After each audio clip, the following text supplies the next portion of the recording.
It's my feel-good breakfast show.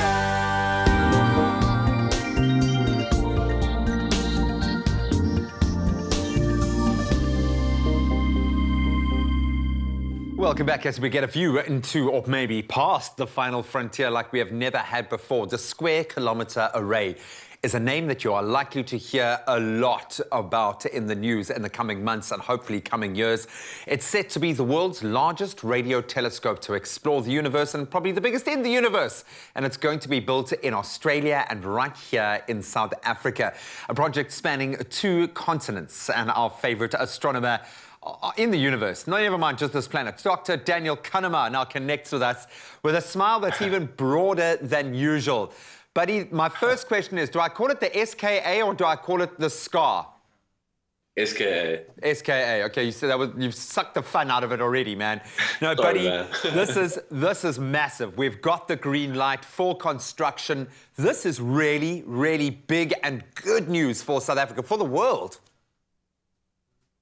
Yeah, I mean, absolutely. This has been something which was dreamt up 30 years ago, and it's been a massive and complicated process to get where we are now.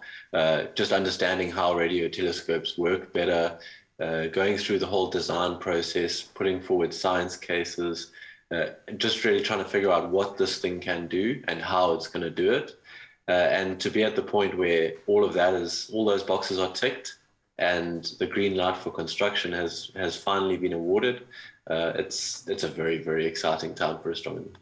I'm just thinking about the permits, man, the permits that you needed to get and the discussions with all the farmers in the Karoo, like, you want to do what? You want to build what on my farm?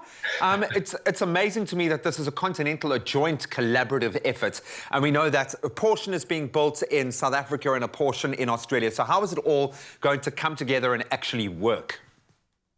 Yeah, so it's a multinational organization now. So there's been an international treaty signed between various countries. I think it's 16 at the last count, and they are all the member countries for this SKA project. But then beyond that, there's even more countries and individuals involved. You know, about 1,000 scientists working on this from 40 different countries, and so it's a hugely international project. And then the headquarters are in Manchester in the UK, and the telescope will be split over 2 sites in South Africa, in the Northern Cape, and in Western Australia. In South Africa, you'll see the large dishes, the DSTV style dishes, which we saw in the intro, but obviously a lot bigger. They're 15 meters across, not 1. And in Australia, you'll get a different frequency telescope, which looks more like your traditional analog TV antenna.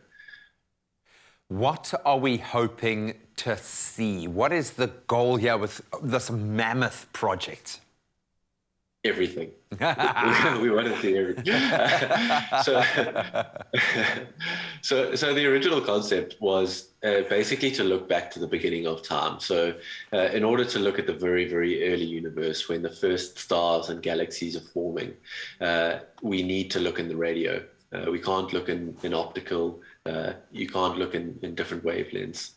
Radio is the one if you want to look that far back. Don't be confused by the current pictures on your screen, which are optical telescopes. So really, we've built a telescope which can see back to the beginning of time, and that is just going to give us so much information. There are other things too. So there's sort of 5 key science drivers. So there are other areas of physics which we will be exploring. And I have no doubt that we'll be making some incredible sort of groundbreaking discoveries over the next 10 or 20 years. From a South African perspective, this is obviously a quantum leap forward. The fact that we are level pegging with literally the upper echelon of scientific minds in the world. As a scientific mind here in South Africa and someone who's obviously very closely connected to this, why are you so excited, my friend? Oh, I mean, as a South African, you know, to see this happen, we put a lot of energy into astronomy, and the government's had a huge amount of support under Naledi Pandor when she was the science minister. You know, she put a lot of effort into making these sorts of projects happen. And for that to come to fruition now, it's really incredible for us. We've got this whole sort of country full of astronomers which has grown up over the last 25 years, and that has laid the groundwork for getting awarded something like the SKA. And it's really a culmination of a lot of effort over many decades.